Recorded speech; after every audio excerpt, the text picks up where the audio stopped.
Gadis ini tiba-tiba datang dan langsung mendorong kakaknya, bro. Ia merasa cemburu karena kembarannya itu berbincang dengan pria kesukaannya. Seketika sang kakak terjatuh dan pecahlah kepalanya. Singkat cerita, tak lama ia terbangun dari tidurnya. Ia keluar kamar dan mencari sang kakak. Ternyata sang kakak sedang sarapan di meja makan. Ia keluar dari kamar dan mendekat. Ia coba meminta maaf atas kejadian sebelumnya, namun sang kakak tak mau berbicara kepadanya.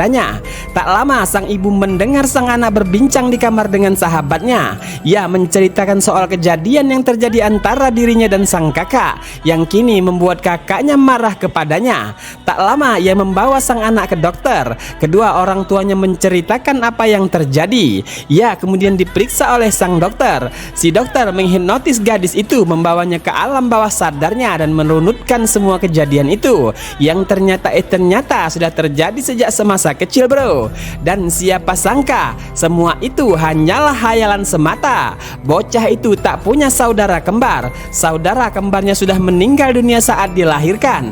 Dan si gadis pertama kali mengetahuinya saat ia masih berusia 5 tahun. Ia melihat foto dirinya yang ada 2. Dan saat diceritakan kebenarannya, ia seolah tak bisa terima. Ia jatuh sakit untuk jangka waktu yang lama, dan seketika sadar ia mulai menghayalkan punya saudara kembar. Dan makin lama hayalan itu seolah menjadi nyata.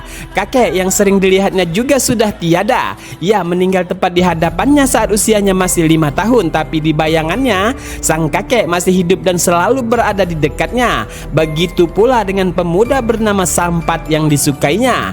Hingga seseorang yang disangka selalu membuntutinya. Semua hanyalah hayalan dan ketakutan. Sang dokter mengatakan gadis itu menderita penyakit skizofrenia atau halusinasi dengan pengalaman sensorik yang membuat seseorang selalu merasakan, melihat, bahkan mencium sesuatu yang sebetulnya tidak ada.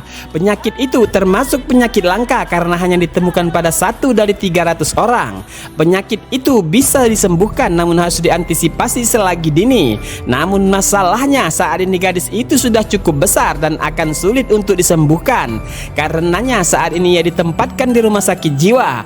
Orang-orang yang selama ini berada di tempat yang sama dengannya dianggap sebagai paman, bibi, dan teman-temannya. Hayalan itulah yang terus menggelayut, termasuk ketakutan yang akan selalu ada. Wadidaw, ngeri sekali, bro. Kita lanjut ke part berikutnya ya, bro. Tetap di sini di Snack Video.